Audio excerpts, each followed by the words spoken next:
PRX. Hey everybody, this is Scoots with a little update. We're running these Willy Wonka recap episodes in lieu of some newer TV show recap episodes, and that's just in solidarity with the strike. It's a really old movie, and we have a whole season of one TV show recorded, TV recap cooking show recorded, but it's on a platform, and right now I want to show solidarity with the performers and the writers who are on strike. So I'm not going to put those episodes out until the strike ends. And we also have a couple Patreon, a movie that's on a platform exclusively. So this older movie will come out in two forms. And then after that, I have plans for some stuff. So don't worry, there'll be recap-esque episodes coming out. And, there'll also be a link in our show notes where you could show your solidarity or, take action to support the SAG and WGA and to show solidarity with other workers out there. So just a little FYI, episodes are still going to come out, and we'll still have recap style episodes. It'll just be a little bit different for the time being. So yeah, that's a little update from Scoots. Friends beyond binary, ladies and gentlemen, boys and girls. It's time for the podcaster that I thought I could think of something witty or silly to say. Well, I haven't talked about, I don't know when the last time I talked about this is, and I don't know if this is becoming a generational thing. I know they're still for sale, but has anyone ever listening, this is a podcast who's felt spree fever before, because now when I'm recording this, it's, there's the term spring fever. And this episode's about Willy Wonka. I don't think this is a Wonka product, but there's just Sweet Tarts and Spree are two types of candy, right? And I don't know if you've ever had those candies before. Not that that's important or appropriate, but don't have them at bedtime, obviously. It'd say which one. Maybe we'll have more Spree and Sweet Tart related tangents later. And I'll even explain what spree fever is. But if you're already nodding your head, you know what it is. When you know, you know. If you don't, you probably don't want to know. But I'll explain it in a meandering way soon. And Sleep With Me is the same thing. It's like, what did I get? You may be new. I'm glad you're here. This is a podcast to keep you company in the deep, dark night because you deserve a good night's sleep. And you deserve a friend in the deep, dark night, on call, on demand. And that really, there's no demands made of you for listening or paying attention to me. I'm here to take your mind off stuff while you fall asleep. So you could get the rest you need and you deserve, because that's important to me and to a lot of other people listening, because we've been there. And we know if you get the rest you need, your life's going to be more manageable. You could be out there living. You could be out there flourishing. And that's what this show's really about, being your boyfriend, your friend in the deep, dark night. So what we got coming up here, I'll be going off topic multiple times, but structurally, support so the show can be free and come out twice a week. Then, separate from the sport, long meandering intro meant to ease you into bedtime. If you're new, kind of introduce you to the podcast. Then we'll talk about what I can remember about the movie, the film, from that came out in the 70s, Willy Wonka, or Willy Wonka and the Chocolate Factory. I actually never looked up what the title was. Different than the Tim Burton, John August film, Charlie and the Chocolate Factory, or the book. I don't know if it's a novel or book. Just specifically what I remember leading up to mostly the start of the movie. And then, all to ease you in bedtime and keep you company. So glad you're here. And I really hope I can help. Thanks for coming by. And these sponsors are how I'm able to do it for you for free twice a week. All right, everybody, it is Scoots. This is where I talk about the Patreon. It is time to set your reminders to check out the Patreon tomorrow. So I heard from more and more recent patrons just tell people to set a reminder. We really do want to support the show because we know how good it feels when we support the show. We know about all that sweet bonus content, and we know we rely on the podcast night after night after night, and we appreciate the work that goes into the show. But really, it comes down to it really feels good to be a patron, but a lot of the recent patrons said the biggest hurdle is remembering in the morning. So right now, set an alarm for yourself. You could use Siri on your phone. Just press down the button and say, hey, SIRI, remind me tomorrow at 10 a.m. to go to sleepwithmepodcast.com/patron, PATRON, or hey, smart speaker whose name starts with a A or a G or whatever, or on your Android phone. I don't know how to do it. You could actually manually set an alarm or write a note and put it on your floor. Go to sleepwithmepodcast.com/patron tomorrow and support the podcast that puts you to sleep. Set a reminder right now. Go ahead. I'll give you a few seconds. That's sleepwithmepodcast.com/patron. Go to sleepwithmepodcast.com/patron. Okay, great. You got that set up. Thank you so much. And thanks ahead of time for setting that alarm, taking action. You'll be doing yourself a favor once you see all the amazing bonus content and what you can do with it, but you're also going to feel great about it. And then join the Patron Discord, and you'll be a part of the Patron family. So that's sleepwithmepodcast.com/patron. Thanks, everybody. All right, everybody, it is time for the Sleepy Supporter Zone, the one part of the podcast where we talk about the deep, dark night united. We're all in this together, and Sleep With Me depends on direct listener response. There's a lot of people who really depend on the ad-supported show because they can't afford to pay for the ad-free version, and this is where we generate that enthusiasm for the people that are doing that, making it possible. Oh, boy, this is a big one. I want to thank Laura, who ordered a Helix Midnight, took that Helix quiz at helixsleep.com/sleep, ordered a Helix, let Helix know about it, let me know about it, and that is a big deal. Helix is one of our longest sponsors, and so thank you so much, Laura, for supporting Helix, for taking that Helix quiz. I really, really appreciate it. So if you want to hear your voice, your name on the Sleepy Supporter Zone, check out one of our sponsors, take a quiz, download that ZocDoc app, check out Air Doctor, check out Progressive, our new sponsor Odoo, Polysleep, Helix, whatever it is. After you check them out, let the sponsor know about it. Let me know about it, especially if you support the sponsor, because then, I mean, obviously that's what they're looking for. But even knowing that people are interested in them and taking action is huge. So I appreciate everybody that does that. And you know what? I know now as a fact, there's so many people that appreciate it too, that are really, really thankful because they're getting ready to fall asleep here as we wind down the show. So thank you so much for taking action. And if you do that, you want to hear your name on the Sleepy Supporter Zone, I forgot. Go, you fill out the form at sleepwithmepodcast.com/sponsors. Second part of the Sleepy Supporter Zone, you getting the support you need right now. There's links to resources if you're having a tough time. You could connect with, including international resources. It's also about being a part of positive change, not just saying Black Lives Matter, not just saying stop AAP, I hate, not just saying support Ukraine, but taking action, learning more. There's a couple things we've been doing this year, supporting the Trevor Project. We were supporting the Orlando Park Stop fundraiser. You can still use their link, orlandoparkstop.com/charity, to support the Trevor Project with one-time or monthly support. Or you can join us in building hygiene kits for the Midnight Mission.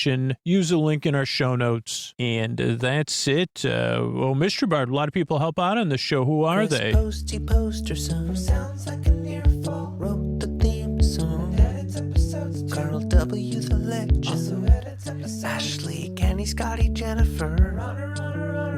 Eric and the team at Astound are on the website. I am the Mystery Bard. I do the lullabies, yeah. I do commissions at JonathanMann.net. I'll write a song for you. Any reason at all. You can tell me the story and I'll make it personal. You see the kindness shine straight on through when the listeners form their own Facebook group. Keith, Stacy, Sarah, Julie, and Jennifer. These are your moderators. Get support your scooter on Patreon. Buy the merch and support the sponsors. You can find anything you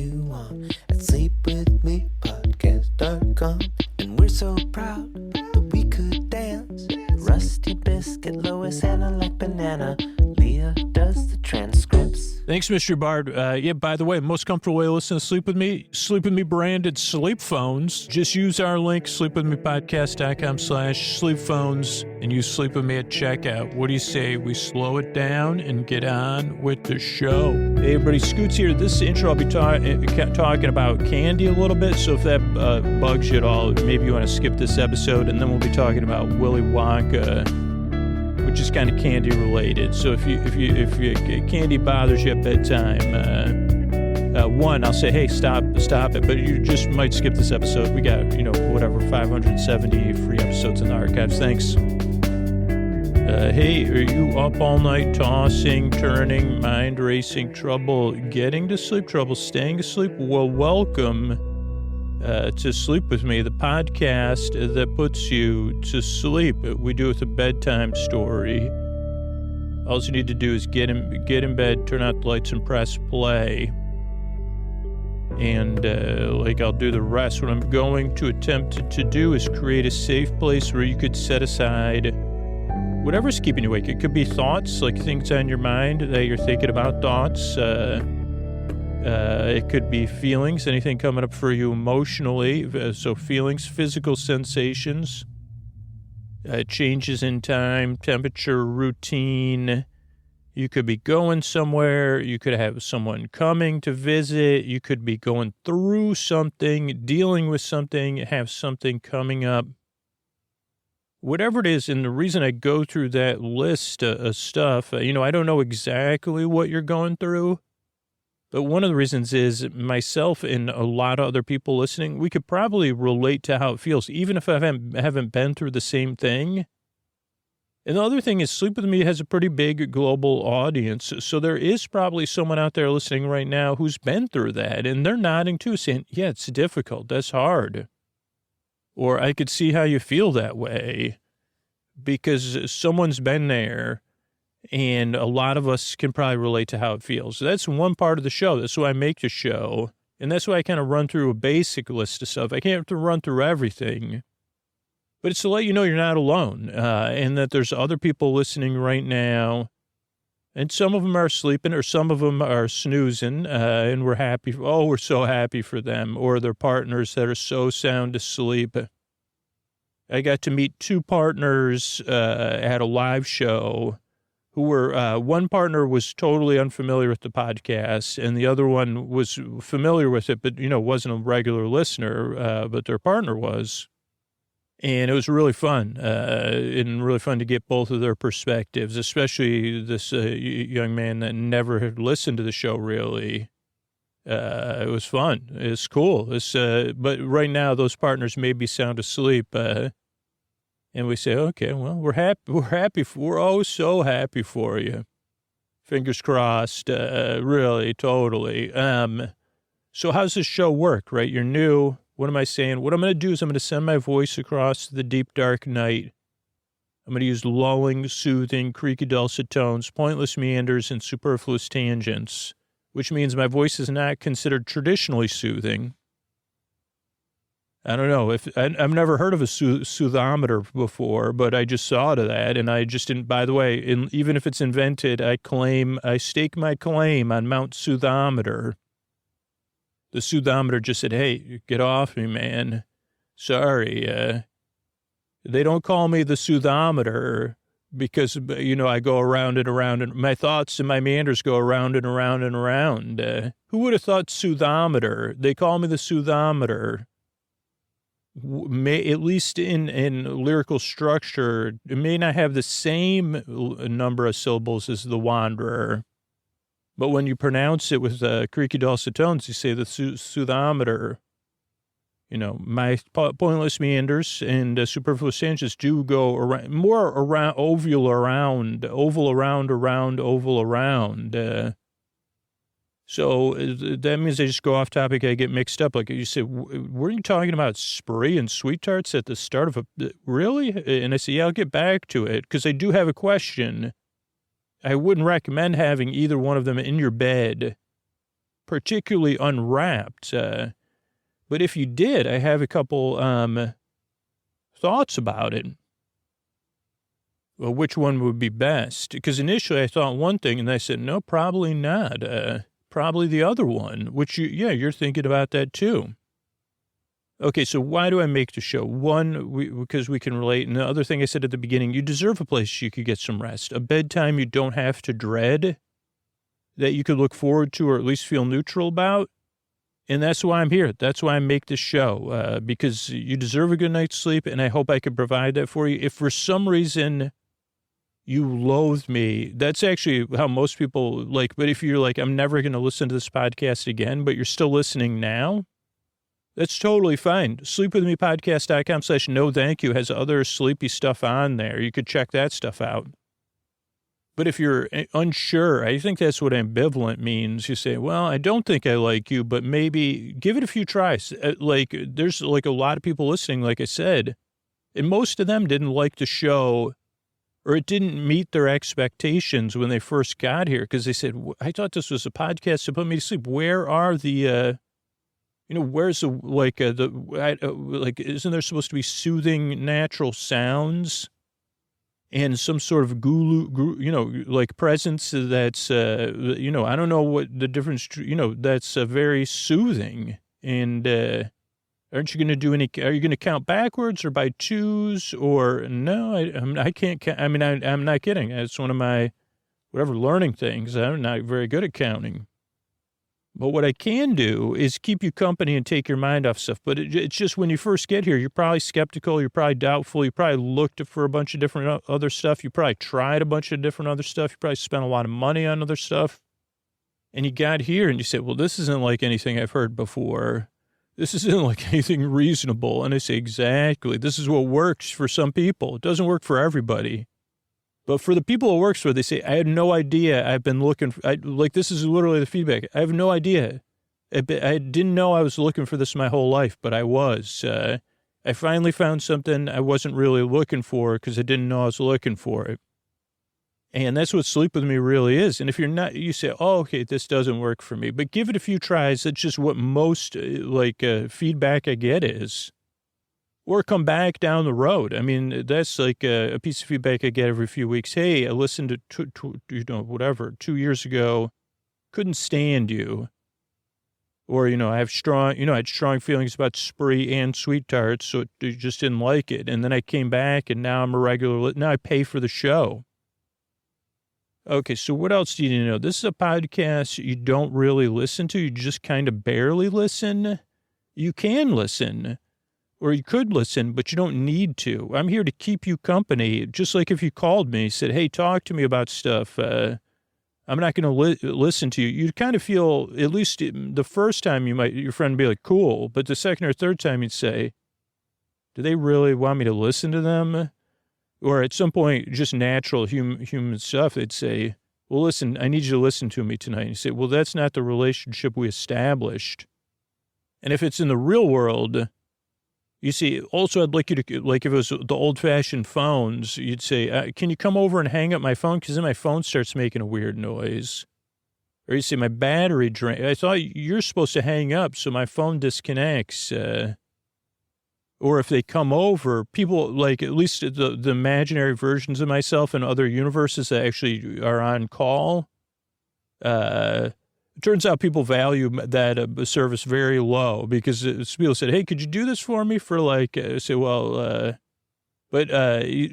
people would leave crumbs. So like the other versions of me, they leave crumbs or, half of sparkling water, or they actually, I wouldn't do that. That's kind of, then it'd be but I would bump into stuff. That's my thing where I'd, drop something.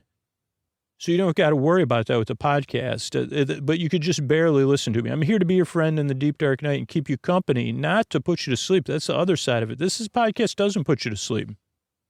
It keeps you company while you fall asleep. I'm here to be your bore friend, your bore bae, your bore sib, your bore cuz, your bore bestie, your bore burr, your bore double B, bore. Oh, no, there's only one B. Double B, double F, bore bestie. No, there's bore best friend. No, this is a double B. I thought there was a double F in there. Put an extra F in there, to strengthen our friendship. They say on that show that, like, back in the day, Battlestar Galactica, like, Forks, I'm your best boyfriend with, I guess it would be BFBF then. Interesting. Learning more every day. So, okay, what was I saying? Oh, this is a podcast. The reason it show's over an hour, that's why there's no pressure to fall asleep. There's people listening who are dealing with stuff or have a type of insomnia where they can't fall asleep, or people that are having a rough day and need a break. So I'm here for them. But I'm in the same sense, if you're not listening to me in your sleep, I'm here for you in the same sense. That's how the strange thing that works about this podcast. I'm here for you whether you're listening or not, whether you're awake or asleep. So that's that. Then structure the show. This really throws people off when they're new. And some people, I guess it's like, so let me explain it. It's just, the podcast just goes out and a lot of work goes into it. But then you can kind of adjust as you become a regular listener how you listen. But at first, there's a reason we put out the show the way we do. So it starts out with a greeting. Friends beyond the binary, ladies and gentlemen, boys and girls. So you feel seen and welcome, and you say, okay, I could possibly check this podcast out. I got a general sense that I'm welcome here, and that the person that's making it is not traditionally soothing or normal. That's fine. I mean, that's the truth. And then there's support. So the show could come out twice a week for free. That's the way it gets to most people. Then there's an intro, which is separate from the support. But for some people, for some reason, when people dislike the support, they lump it in with the intro. And the intro is about 12 to 20 minutes. It's a show within a show meant to ease you into bedtime, to introduce you to the podcast. But there's a lot of people that listen regularly. So if you're new, we're so glad you're here. And the intro becomes, as you become a regular listener, part of your wind down or your calm down time, whether you're getting ready for bed, you're doing some wind down activity that's relaxing, you're in bed getting comfortable and getting settled, or you're drifting off, or you need a break during the day. The intro is meant to ease you into bedtime, not so much to put you to sleep. There is a percentage of people that fall asleep, but there's also a percentage of people that skip the intro. But there's also a percentage of people that like the intro, and that's like the main thing they listen to or they hear. So the intro, it could put you to sleep, but it's meant to ease you into bedtime, or is eventually, like I said, you could skip it. Or if you don't like the support, you could pay for the show and skip the ads, or you could listen to story-only episodes. So just see how it goes. But for the most part, that's just what I've learned in my personal life and from all the readings around sleep, is that having some wind down time really does work. Like we've just learned that, right? I wish I could just turn it off and go to sleep, but it just doesn't work. For me, it hasn't worked that way. But when I have a wind down routine, not only does it work most of the time, but it gives me something to look forward to from a person that used to start dreading bedtime, before noon.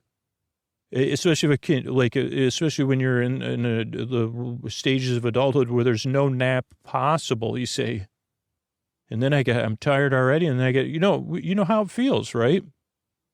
So having that way to ease you into bedtime, but say, hey, at least I got something to look forward to. This boring dude's going to chat about stuff. Then there's support between the intro and the show, and then there's our story. Tonight will be the tale of a tape. This will be a 2-part episode eventually, because I said, holy cow, I got a lot of memory of this Willy Wonka movie. Why do I remember it so much? And then, oh wait, I don't actually remember anything comprehensible. And I may have even done an episode about it before. That's how, my mind works. So there's that. And then, what else we got there coming up? Then there's thank yous at the end. So that's the structure of the show. That's what I make the show. So what's spree fever, and which, if you don't ever have these candies in bed, but if you did, which would be the best candy to have in bed with you? So spree fever or sweet tart fever, or there's other ones, but particularly with these two things, and you don't actually have to overindulge in it to experience it. But it's a phenomenon I noticed that I did put words to, and maybe, I don't know, maybe I heard it before, but I don't think so. And is when you eat spree. Oh, so spree is like a sweet tart. And if you're not in the U.S., I don't know what they call it in other parts of the world. But a sweet tart is it's not a hard candy. It's a powdered, solidified candy that is both sweet and sour, or sweet and tart. And they're typically sold in rolls, but you can get them other ways. And then at some point during my childhood, or maybe before my childhood, they took sweet tart and they put like a candy coating on it, like a shiny one, and they call it spree. And something about that makes it extra consumable. And I don't know, if you have like 4 or 5 sprees, I break out, like I feel like I become feverish. And I know there's probably technical reasons for it. We don't need to know those. But it's like being in a car. It's like one of the few experiences you could have, like, for me, probably not the best choice for anybody else, but it's like and it's not a lot of spree, honestly. And I think it happens with sweet tarts too, but it's just something about spree fever sounds better, first of all. But so, and I call it, I got the spree fever, man. And some people are nodding because they say, wow, I never realized that. And you say, technically, you're feeling feverish, spree feverish. I say, yeah, you're right about that intellectual brain or whatever part of me is interrupting me. But yeah, I got the spree fever, and I just had it. Here's another tangent within a tangent. And if you listen to the show for a while, you know I like to get discount candy the day after the Monday or whatever after a holiday. And I do like, occasionally over the last 20 years, they would have spree hearts on Valentine's Day. And this year, most of my Valentine's Day attempts were a bust. I think I went to 3 grocery stores on the Friday and the Saturday after Valentine's Day. Or I don't know what day of the week it was. That's how, says a lot. But this is far removed from it, and I didn't have any. So this year... Oh, no, wait, I did get some 50% off. Are those spree hearts? Maybe they are. I don't think so, though. So I do have, so the spree is a great thing to buy in, if you catch it, because they have them, I don't know if they have holiday spree. Now that I think about it, they probably do with the packaging, but they shape the spree like hearts. Very cute. Though having a roll of spree is pretty cool. There's also bottle caps. Those are another thing. Those are soda-flavored kind of sweet tarts, but they're not sweet and tart. They're soda-flavored, but they're similar type of thing. But this leads to another tangent, which I really should get. But this is a candy-related episode. Tangentially, don't worry. I don't talk about candy too much. But so if you do want to, this is one of my top seasonal candy buys are Whopper dinosaur eggs. I think that's what they're called. So they're a Whopper, which is a malt ball dipped in chocolate, but then it has a candy coating around it. I mean, in my personal opinion, they're better than regular Whoppers. Whoppers, they don't do just fine on their own. So, yeah, that's it. You say, okay, now I realize what this guy was talking about. I don't even know. He doesn't make any sense. Yeah, I'm just here to be your friend in the deep, dark night, to keep you company. And I'm glad you're here. I appreciate you coming by. And here's a couple ways I'm able to do it for you for free twice a week. Support for Sleep With Me comes from Odoo. If you feel like you're wasting your time and money with your current business software, or just want to know what you could be missing, then you need to join the millions of other users who switched to Odoo. Odoo is the affordable, all-in-one management software with a library of fully integrated business applications that help you get more done in less time for a fraction of the price. To learn more, visit odoo.com/with me. That's ODOO.com/with me. Odoo. Modern management made simple. Sleep With Me is brought to you by Progressive. Progressive helps you compare direct auto rates from a variety of companies so you can find a great one, even if it's not with them. Quote today at Progressive.com to find a rate that works with your budget. Progressive Casualty Insurance Company and Affiliates. Comparison rates not available in all states or situations.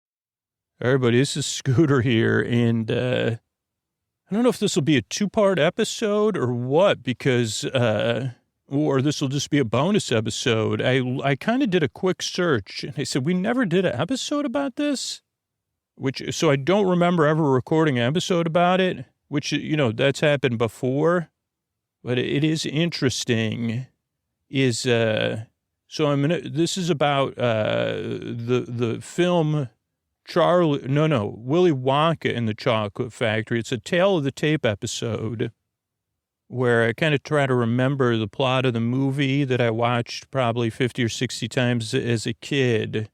And I kind of talk about some of the whys of why I pick this movie or when I watched it, and do I suggest it. So that's what we're talking about. There also was a movie in the aughts, which was a Tim Burton, John August movie. And as a Script Notes listener, I love that.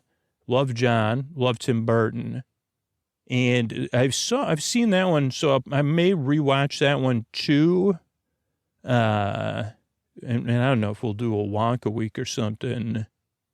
Maybe we will, because then there's a company unrelated to the films, I think, I don't know, that makes candy. So I don't know. But yeah, so I've seen Charlie in the Chocolate Factory, though I don't know if I've seen it in my years of sobriety. So that's also interesting. Or if I've seen it, it's been when it's been on at a holiday or something, and it's on regular, on cable TV or something. So not in a linear manner. So I'd like to sit down and watch that, because I think I believe Christopher Lee's in it, and you say, okay, that's I'm pretty sure I can picture Christopher Lee right now in the movie. And I don't know if he was doing a tribute to Steve Martin in a movie that was that's a musical that's now a musical again. I don't know. So I'll have to maybe I'll rewatch both of those. Okay, so why Willy Wonka? And I think it was just called Willy Wonka. It may have been Willy Wonka and the Chocolate Factory. And why can't I remember, if you're like, Scooch, you already did an episode about this. I said, well, why can't, I mean, I have made about 1,200 episodes, but let's see, we're around 1160 when I'm recording this, or over 1160. And I have, okay, so no, 1180 plus bonus shows. So yeah, over 1,200 episodes. So, but, I just forget things, which is wonderful. But I don't know if I could ever, I'm also there's so many things to misremember about the movie. Why not go back and misremember them once again? But why this may be two parts is how long, when my head looks at the scenes that's just popping up, almost on some sort of thought bubbles out of order. There's a lot of scenes from the movie, but when did I watch it and why was it important? So I think this movie came out before I was born. Not sure about that.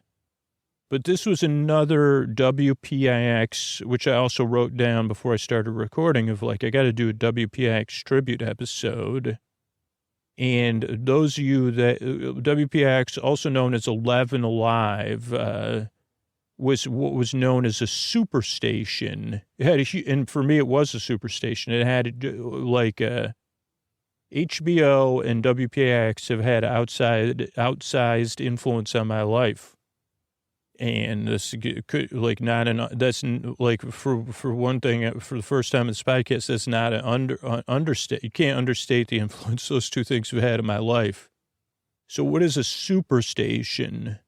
Okay, so this is going to be tough for some of you to understand, but, I did grow up in a time not that far from the dinosaurs, And when cable TV was new, and cable TV they already knew, like, so you have over-the-air TV, right? That was free. And that's what most people had, an antenna or an indoor antenna. And I think that's making more and more of a comeback. I heard they're working on a third standard for over-the-air digital television.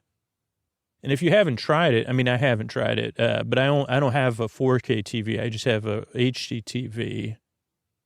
Should I go on a tangent about my TV? Why not?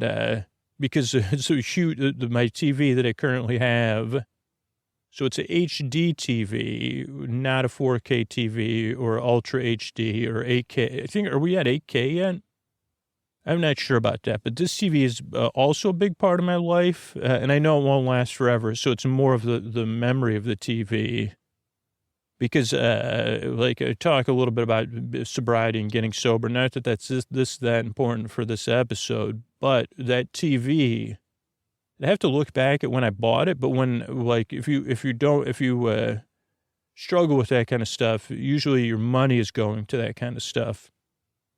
And I was in a bit of debt, and so when I stopped and got sober, my first priority was paying down my debt, other than my student loans, but like unsecured debt I paid down. And I said, okay, when I pay down my debt and then save money, I'll buy a TV, because I had a CRT. I think I talked about this even before this. This is getting interesting, but I mean, you know, Mike TV's in Willy Wonka, so it's not that far afield. But so before the TV I have now, I had bought on Craigslist used a CRT I think it was a 4.3. It definitely wasn't letterboxed. Maybe it was like a little bit rectangular. But it was a CRT, like meaning a gigantic glass thing. It weighed so much, and it was not as big as even small TVs today, but it was bigger. But it was a HD CRT Sony television that I probably bought for like $50 on Craigslist.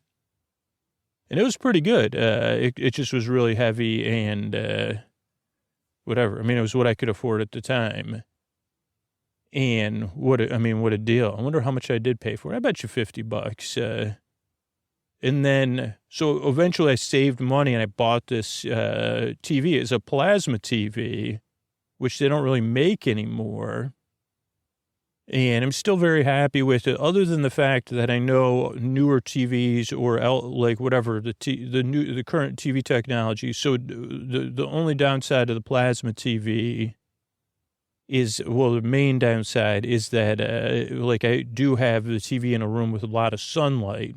So trying to watch stuff that's dark when the sun's out doesn't work too well. But picture's great once the light's out. But my point was about that before that tangent was, apparently if you get a TV, if your TV has your screen is TV, like, but, your screen or your television may or may not have a tuner that you could connect to a digital antenna. But if you do, like, you don't have access to a ton of channels, but the channels you do have access to are in full, I believe they're in full HD, uncompressed. And with this new standard, they would be in like 4K or 8K. So that's just something to think about. Okay, but back to what's the big deal about WPIX? Or what is a WPIX? Oh, good question. Both good questions. Let's start with why is it a big deal? To make it, stay tangential. So back when we first got cable at my house, there wasn't a ton of cable TV channels because it was somewhat new. It wasn't brand new. And someone who was fairly brilliant, I have to say, I don't know, they came up with the idea of these super stations, which was basically taking a big television market station that was independent of, so this was pre-UPN, which is not going to have any meaning for most people anyway, pre-Fox, over-the-air television. So there was only NBC, ABC, and CBS, maybe I'm wrong, but then there was independent channels, and some of the larger markets like New York City and Boston had these they were large markets. So they're independent station, and this is not affiliated with PBS either. So PBS was another big one. But so this was unaffiliated with any network, right? WPX, and in Boston, I can only think of the radio station call names. So I'm not sure. And there may have been one or two other ones. And so they didn't, I don't know if they had 24 hours of programming, but they had a lot of programming. They had their own news, but they also had a show, like they were buying usually repeats of older stuff. And so it was definitely different than what you'd find on regular channels. And so usually it offered a little bit more variety. And particularly WPX, one of it, it was in New York. So you'd see commercials, New York City-based commercials and news. And for me, even though we only lived like 4.5 hours away from New York City, it was a world away. And eventually I would live there, which is cool, and I'd still watch WPIX because when the first 3 years in New York, I don't think we had cable either. So, okay, where was I? Okay, so at some point the cable companies, I don't know the history of this, but this is just my guess. They said, hey, WPIX, or hey, Boston, W something, I think it was 2 W's in there, WWOOR or something. That's too many letters. And they said, hey, can we license your channel and run it on our cable system to give more variety? And it made it a super station. And maybe it was even super over the air. Like maybe even they had boosters that allowed you to watch it over there. I don't know. I just know they call them super stations. And, they had a little bit more leeway because it was a little bit more of a niche audience. So they didn't have to, it was just, it's still mainstream content. But it was different. Like that's where I saw Godzilla movies. That's where I saw other stuff, but probably who knows? I don't even remember. Action Park commercials. Those are 2 things I'm thinking of right. And, the Milford, that's how I knew the Milford Plaza was a lullaby of old Broadway. That's definitely a test if you watch WPIX in the 80s or maybe even the 90s. But so they would have movies at night or on the weekends. And one of the movies I believe they showed, but I could be wrong, is Willy Wonka, because I don't know where else I would have seen it. Maybe HBO. But this movie, it would make sense it was on WPX because the movie was probably already like 10 or 20 years old. And again, my facts could be totally incorrect. But so all that holds that at some point, I'm assuming a lot of this, but at some point, Willy Wonka was on WPX. Well, now we may have recorded it on a VHS tape as well. But I don't have any tactile memories of watching it on tape. Actually, I don't remember. But here's another problem, though, with this theory is that I don't really remember watching it with a lot of commercials. So whatever it is, it could have been HBO. I don't know. Sorry, WPIX. But, don't worry. I'll do a tribute episode. I did a tribute episode for HBO. And I've given you a lot of love over the years, WPIX. Sorry, Boston station. You had good stuff on there, but not as good. No offense. Just it wasn't, you weren't, I was a regular viewer of WPIX. Like I can even picture the news people, though. Also I live there though, so that's different. So probably. Okay. So, but at some point during my childhood, I watched this Willy Wonka movie a bunch of times. And so did, not everybody had watched it, because I know John August wrote the screenplay for Charlie and the Chocolate Factory. And I think to this day, John hasn't seen the movie. So, which makes sense. John was a great choice to write that screenplay or script or whatever you call it. So Willy Wonka and the Chocolate Factory. Now, so Willy Wonka the Chocolate Factory, I discovered, and we watched it a bunch of times. And why did we watch it a bunch of times? Is very different than anything I'd seen before, other than another movie which we watched a lot, but I didn't watch, probably even was more formative because I barely remember anything. But it did have elements of the musical and film Oliver, which is a Dickens tale, but it was a somewhat popular movie, probably on WPIX or HBO.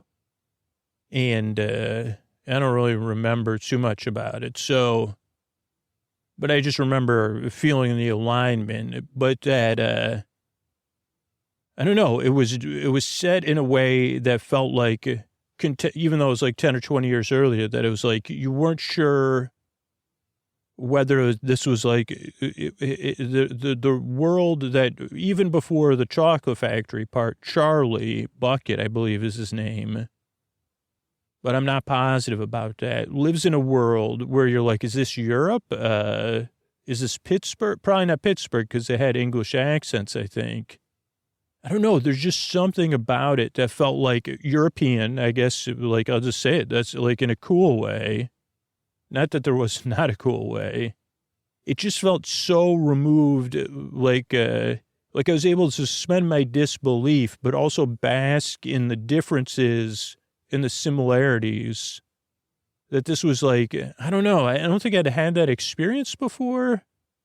Like stuff was either real, 100% suspension of disbelief. Even Oliver, it's like, oh, okay, this is just or Annie, similar film.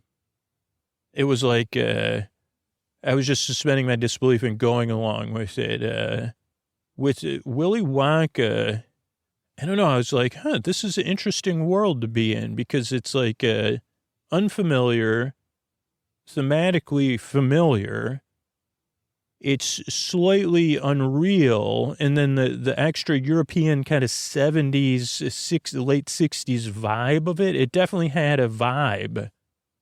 Where Annie or Oliver, I don't know why I'm acting like those are contemporary films, but for when I was watching them, like they were good and they were entertaining, but they didn't have that vibe, like, or I don't know, like, I don't know, like they just felt, it was like stylistically removed from anything I was familiar with. And you'd say, can you give me another example that's not going to make any sense that I can't even remember? And I say, yeah, the movie with the guy that I watched a bunch of on Amazon Prime that took place in the 60s and the 70s, where the guy's on an island, he has a number. I can't say the name. It's like the guy who's stuck on an island with a bunch of other people. It was like a 60s or 70s series. And that had the same kind of sensibility. I maybe saw one or two of those as a kid, but I rewatched it as an adult, seeing if it was fit for the podcast. But it was almost like too out there. It just too obscure, like, because people are going to ask, like, why can't you do that? That's an awesome show or so out there. I say, yeah, but it's just like too inaccessible to the majority of the audience.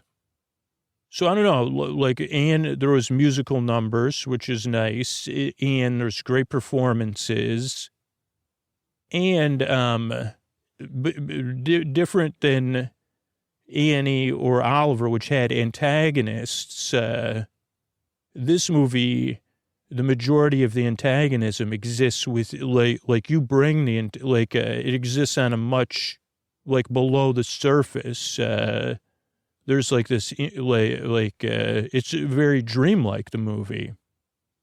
Even though it's, and I'm not just meaning stylistically, there's like something dreamlike about experiencing it, because most of the stuff going on is at least subtextual, or maybe not, maybe just because I was watching it as a kid. So, yeah, I'm trying to think of what else, and I'm not even sure. So starts out with like having no idea how the movie starts. So the setting of the film, like, is that I would put it in I mean, it feels like it takes place in some, the setting is like an old English village or something. It reminds me of Old Town Prague, though. And again, I'm not, this is just what I remember from watching it as a kid. And I can't even think of the last time I watched this movie. So, yeah, get back to me about that. Because I'll go through the Wikipedia article in the second episode and kind of look at some other stuff, or I don't know, we'll see. But so, you're talking cobblestone streets, old buildings.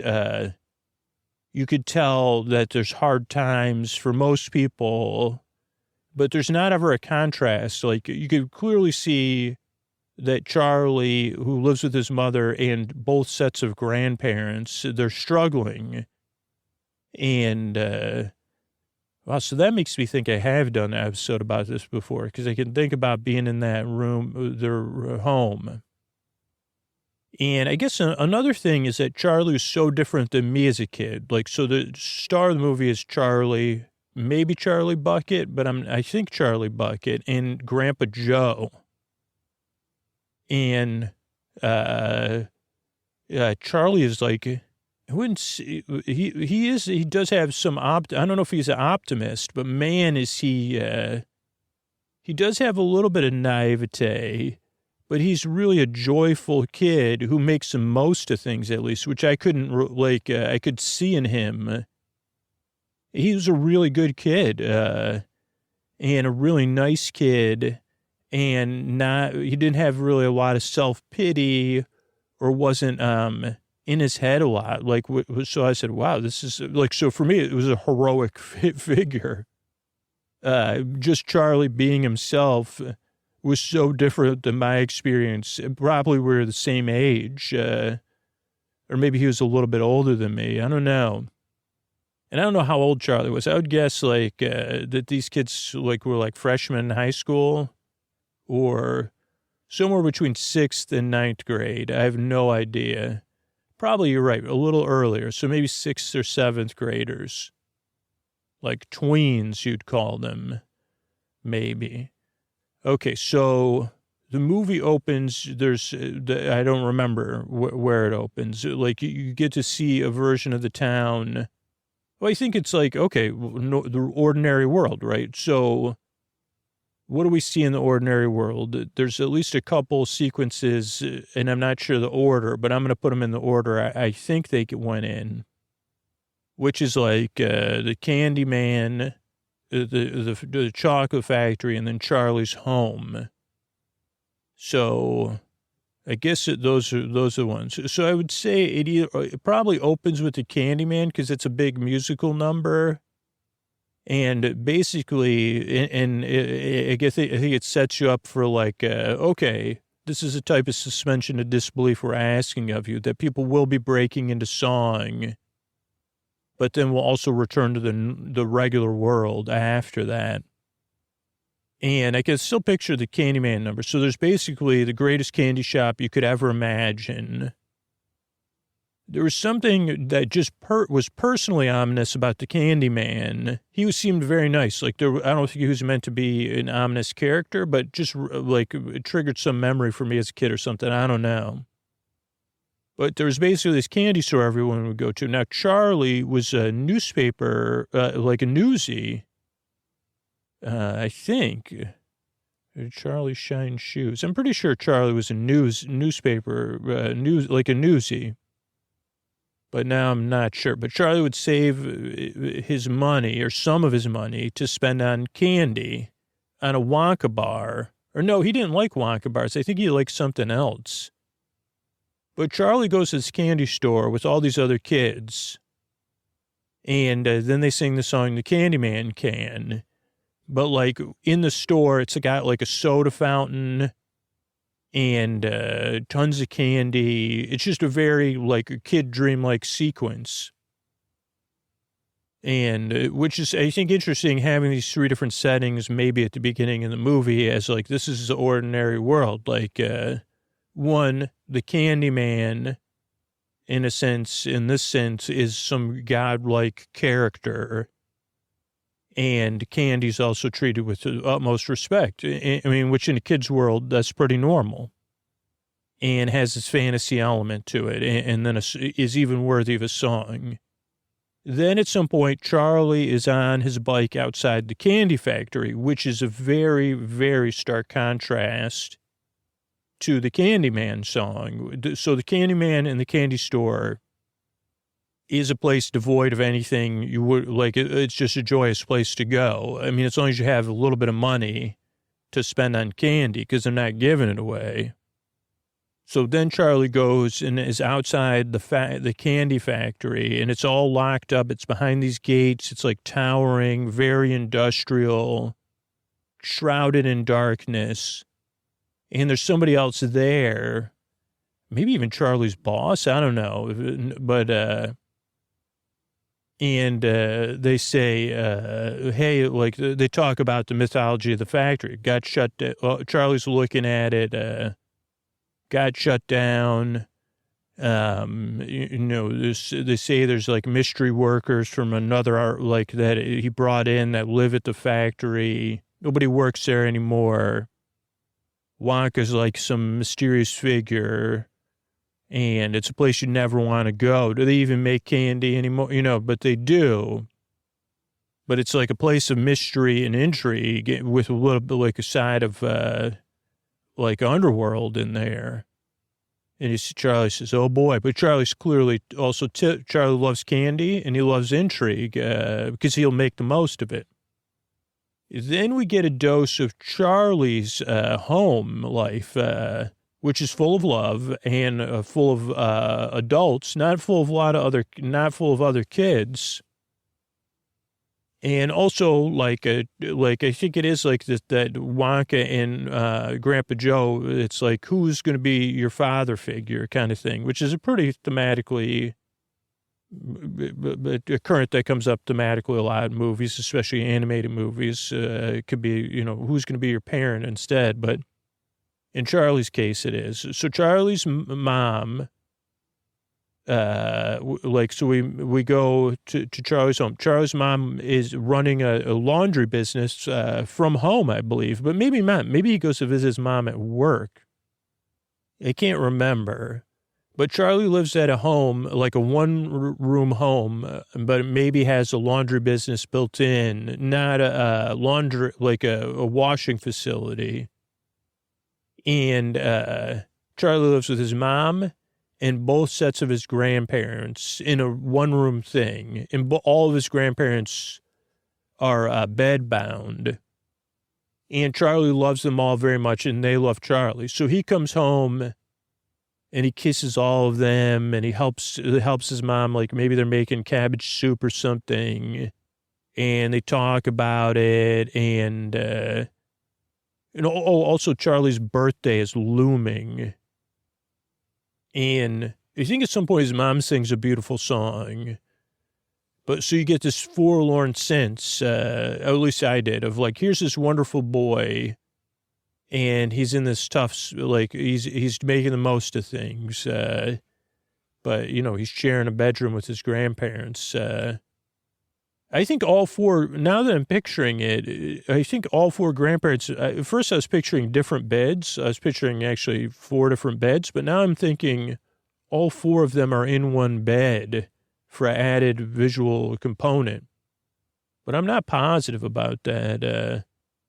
But yeah, so these sequences I get out of whack. And so then they do a lot of exposition through television news, which also adds it's just part of this, like, this air of feel, like, I don't know how else to explain it, but I don't know, artifice, is it art and artifice? Whatever it is, or stylistically.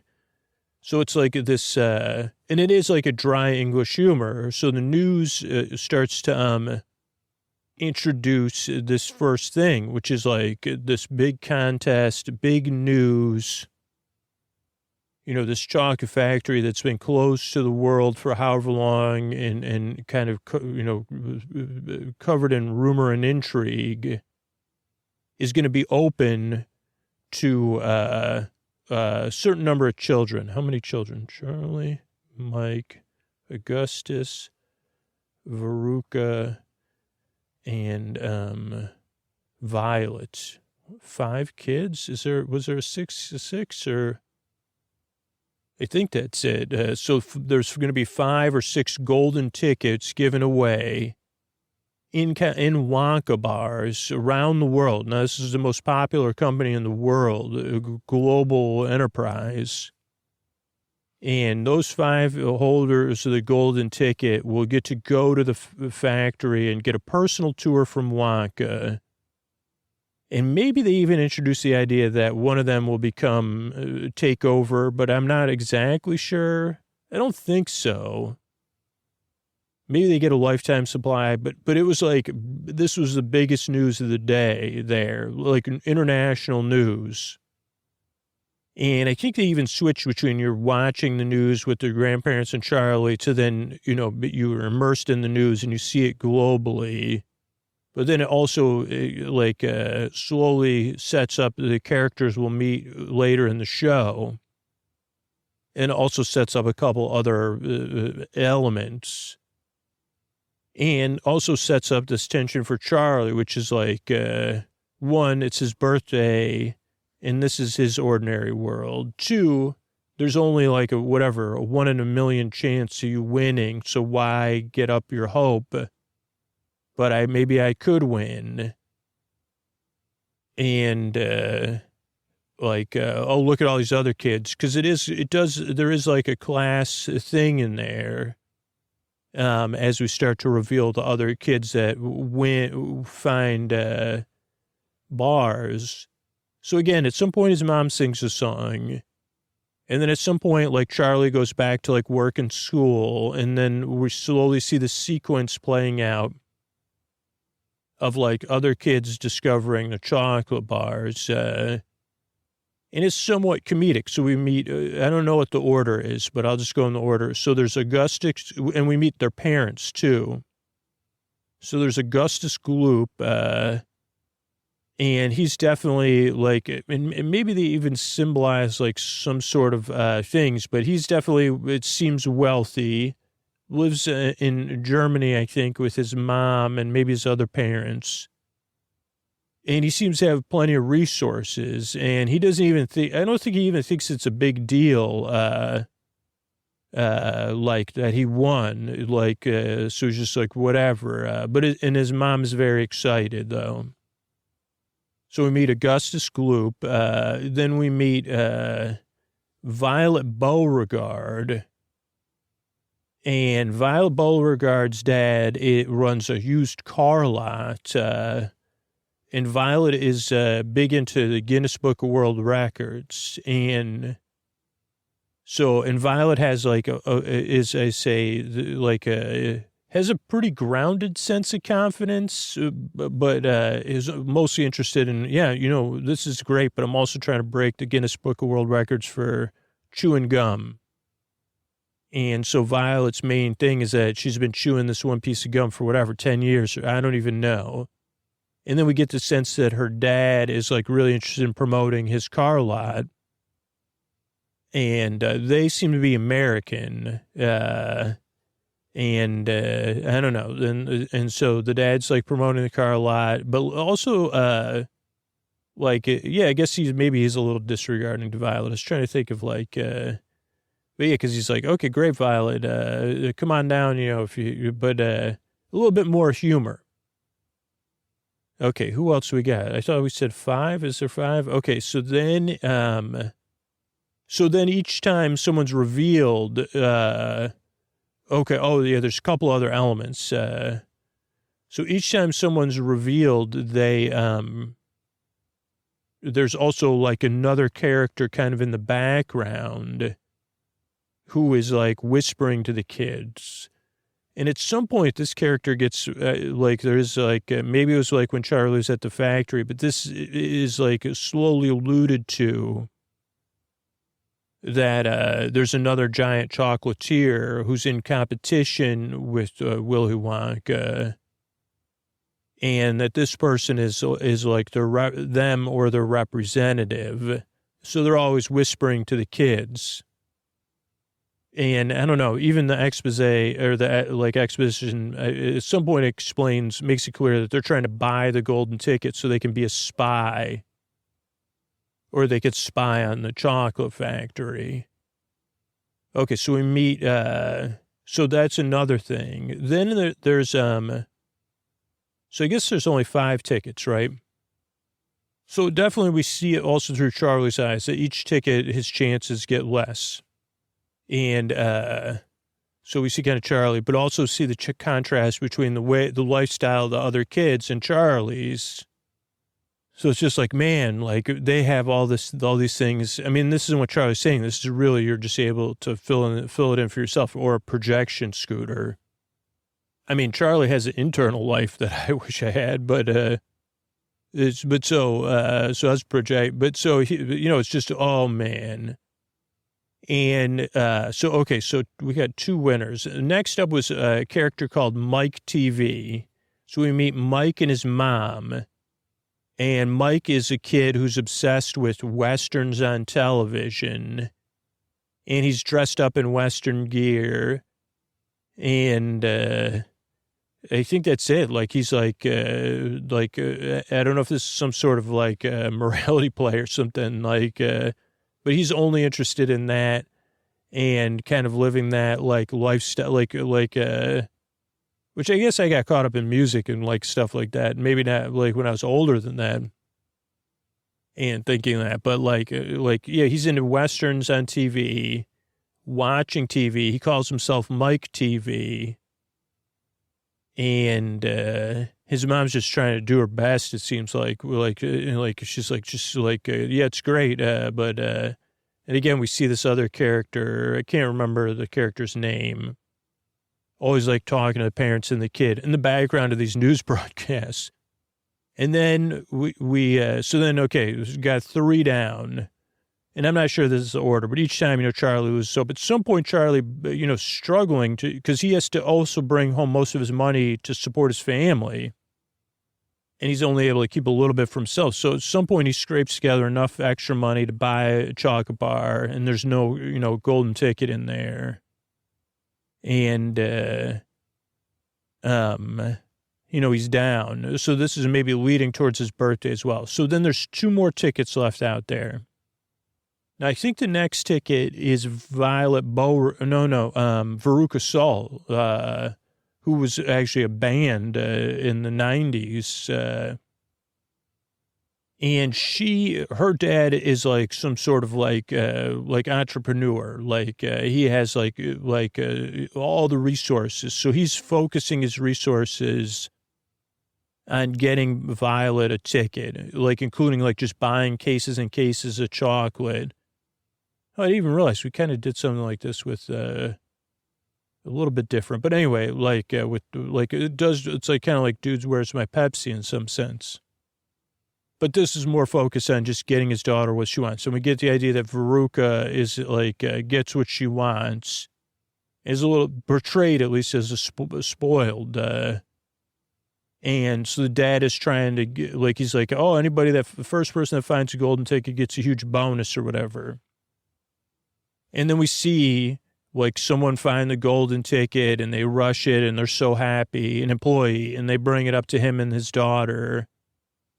And so Violet gets a golden ticket. And then I don't really remember the other person that wins, but there's like another winner. And so this happens, I think, at night at Charlie's house. And, or maybe it happens during the day and then it happens at night. I can't believe all this happens before we get in there, which is cool for this episode, because to say, hey, we'll just do 2 episodes about this. But so there's another winner.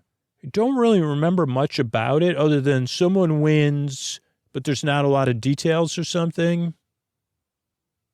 Maybe. And then it turns out that it's like, that it's a fake ticket or something. It's counterfeit. The old, you can't fake a Wonka, man. I mean, which would really, really be hard because there was only those other tickets out there. So at first Charlie's like, oh, okay, well, this is my life, man. Like, I just got to make the most of it. And this is my birthday. And I don't know. So Charlie's closest to his grandpa Joe. And so then then when the news comes out that, that the ticket was a fake, they're like, oh, there's still hope, right? And maybe he even bought Charlie a chocolate bar, or maybe he gives him money. I can't remember. There's still like one more disappointment for Charlie. But I'm pretty sure that, his grandpa's like, hey, listen, I have some money saved, and for your birthday, enough to buy a chocolate bar. And why don't you go buy one of those, chocolate bars tomorrow? I'm pretty sure this is what happens. Or Charlie saves the money. No, Charlie finds the money. Is this really what happens? So yeah, maybe the grandpa has bought Charlie a chocolate bar. And Charlie's like, there's no, let's not bother. Yeah, so it really sets up, like, in some sense, from my childhood memories of it, it sets up a lot of tension. Obviously, it's like, still talking about it. So, but Charlie opens the bar, no ticket, no hope, oh, bummer. And maybe then they reveal that the last ticket was found, and then the next day, say, what was this, like 2 weeks before of film? And it said this is probably like 15 minutes of the movie. I don't know. But so the next day, Charlie finds out the news that the ticket was a fake, and everybody's like up in arms buying tickets. There's probably a line at the chocolate place. And Charlie just happens to see a coin in the gutter, and it takes some work to get the coin, or at least this is what I remember. Like, Charlie sees something shining. I think the first few times I said, is that a golden ticket in the gutter? But no, it's a coin. And then Charlie takes the coin, and again, because it was found money, he doesn't feel a responsibility to take his earnings to his family. So it's found money. So Charlie goes to the candy place and says, why not? And then it's even, the suspense is even there, because Charlie like opens one side of the candy bar slowly, or then fast, and says, no ticket. But then he opens the other half of the chocolate bar, and the bar is there. And then the whole town erupts. Like, the Candyman is kind of Charlie's protector here. Because or maybe somebody else is like, that's a golden ticket. And they kind of pull it out of the hands or whatever. Everybody's celebrating. But the Candyman says, thank goodness, Charlie. And then he says, this is too wild. Charlie, go home and tell your family. So Charlie runs home. On the way home, he meets this dude, whatever his name was, who says, hey, I want to buy your ticket or whatever. Your family, I can make your family rich. Even if you just bring me something from the factory, or something, whatever. There's some sort of deal, bargain being made. And says, wow, okay. And then Charlie goes home. And again, we seem like, can't go without an adult. Charlie's mom's in the middle of a big job, so she can't take him. It's like the next day or something. And Charlie's grandparents are all bedbound. And Charlie says, man, so I won, and it can't go without an adult. And then we have a sequence, and there may be a song where Grandpa Joe says, I'll do it. And he but none of them have been out of bed, which is kind of like an ongoing gimmick or gag or whatever, I don't know how many years. But Grandpa Joe gets out of bed and moves around and gets his body moving. And it's like, okay, I'm able to maintain some motion here. And it's actually a good physical comedy sequence. And eventually, like, he makes motions and they say, okay, we're going to go. Or maybe it's that day. Because he says, like, Charlie, get my hat and my coat or whatever. Right? And I said, dude, you got to take a bath first, bro. Like, no way. You can't go to definitely can't go into a candy factory. But they don't show that sequence, but it probably happened. And then the next day, like, again, we have, like, the fanfare part. So this is, like, the biggest deal. The gates are going to open. I think they're all, like, outside the gate. So, again, we see all the characters. And you just get a subtle sense of classism or whatever.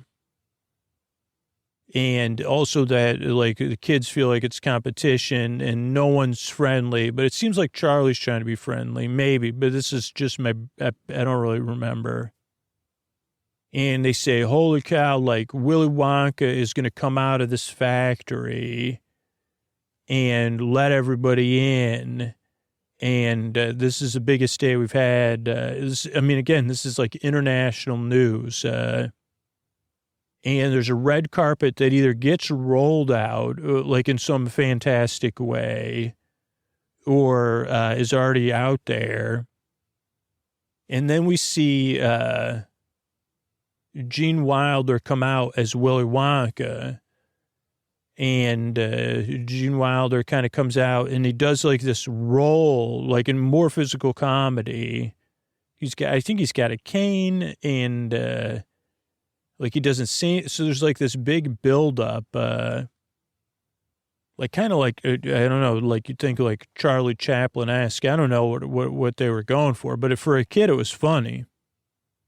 But it was also like, who is this guy? And then Gene Wilder just has this tension in him. I mean, he's able to, I don't know if it's pathos. I don't know what it is, if it's called pathos, but he's able to have, like, be these characters that are, you're like, yeah, I prefer to hang out with you during the daytime. Like you say, you seem totally cool, but at the same time, I wouldn't want to be around you when you've had a bad day.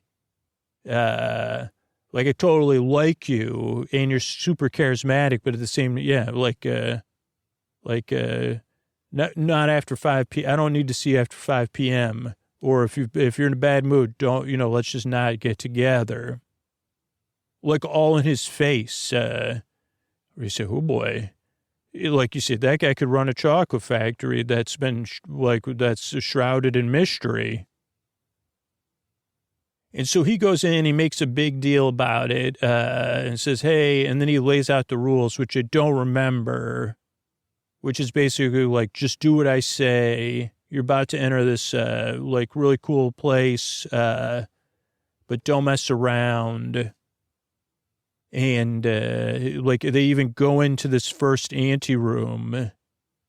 Maybe he rolls it first, but like whatever, there's big cheering or whatever. The kids and the people all go in, they do the introductions. I think you get the sense that he doesn't like kids too, or those particular kids. Because maybe he doesn't like gum. I don't know. But you get it, and he's jumpy. And then they go into the first anteroom, which this is where we'll stop. And he has this gigantic contract. And he says, like, I don't know if this is when you can lick the wallpaper, too, or if that's later. But there's, like instead of scratch and sniff wallpaper, there's lickable wallpaper. But he says, here's this gigantic contract that you can't even read, subsection B, blah, blah, blah, A. It's all for my protection. It's a bit of parody, but it's also like, whoa. And some people are like, dude, you want us to sign this thing? I can't even read all of it.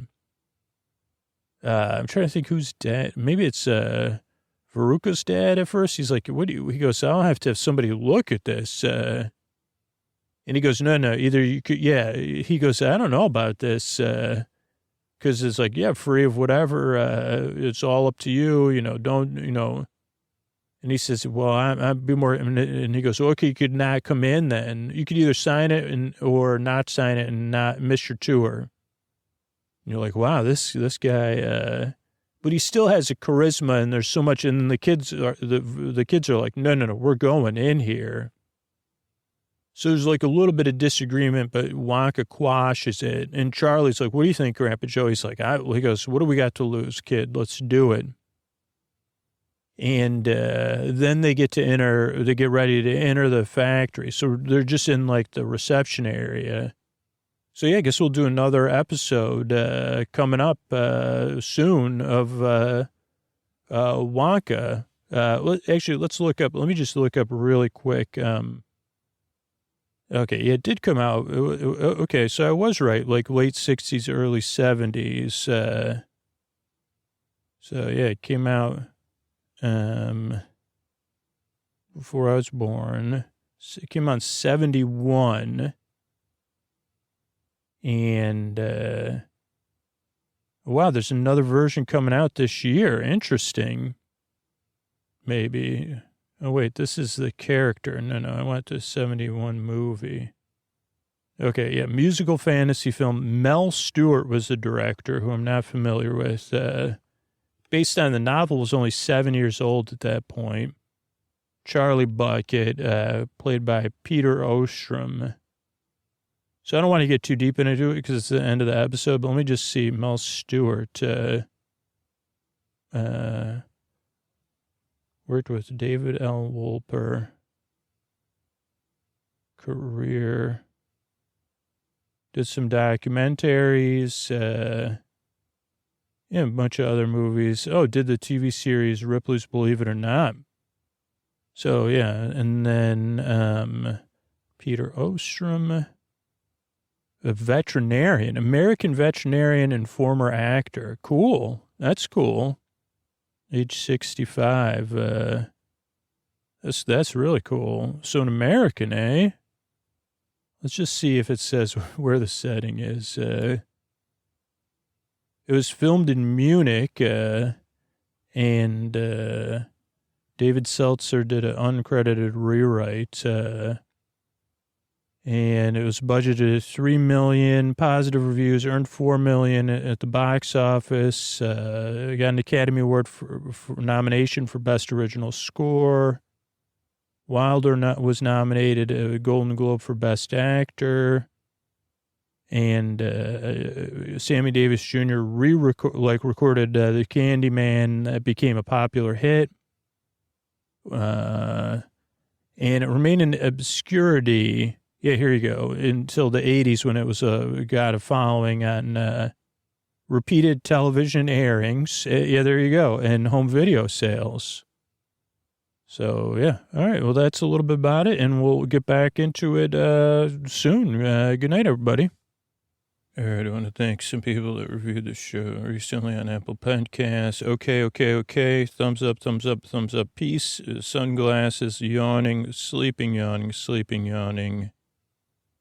Sleeping, yawning, sleeping, stars in their eyes. If anyone's reading these reviews, shouldn't be, because this podcast is so good, you should already be listening. And that's from Australia. Love it. Been listening to podcasts on and off for years. When I was working midnights, I had to sleep during the day. Unsure how I even found it, but I'm glad I did. Because I had a job, I had to be there 5 a.m. Helped me so much. Just a little twinkle introduction is soothing at this point. Perfection. Been listening to this podcast for a year now. Also can say as it helps me fall asleep. That's from Tink. LWL says it does not like the podcast. It didn't help them sleep. GM says, love the podcast, never lets me down, even on the nights when it feels like I'll never fall asleep. It's comforting, helpful, and amazing. And Trav says, been a free listener for a while, but then I subscribed, got rid of the ads, and it's even better. Never subscribed to a podcast before this one, but I'm using an accounting sheet by the time the intro's over. So thanks, everybody, for reviewing the show. Sleeping exists as a free podcast because people that support the show directly on Patreon or support our sponsors or subscribe on Apple Podcasts. And we were able to grow the show by people just spreading the word. So if you want a free way to help the show, just let somebody know about podcasting in general or sleep with me. And if you do, like, tag me or let me know, sleepingwithmepodcast.com/sponsor so I can say thank you. Like just instead of a sponsor, say, hey, spread the word. If you tag, like if you put the link to where you shared it, great. If not, just tell me how you did it. I appreciate it. Thanks so much and good night, everybody. Oh, and here will be either Scoots or Tuck You In sponsor. That's how we're at, I think, 560 or 570 episodes in the free archives. Thanks and good night. Support for Sleep With Me comes from Odoo. If you feel like you're wasting your time and money with your current business software, or just want to know what you could be missing, then you need to join the millions of other users who switched to Odoo. Odoo is the affordable, all-in-one management software with a library of fully integrated business applications that help you get more done in less time for a fraction of the price. To learn more, visit odoo.com/with me. That's odoo.com/with me. Odoo, modern management made simple.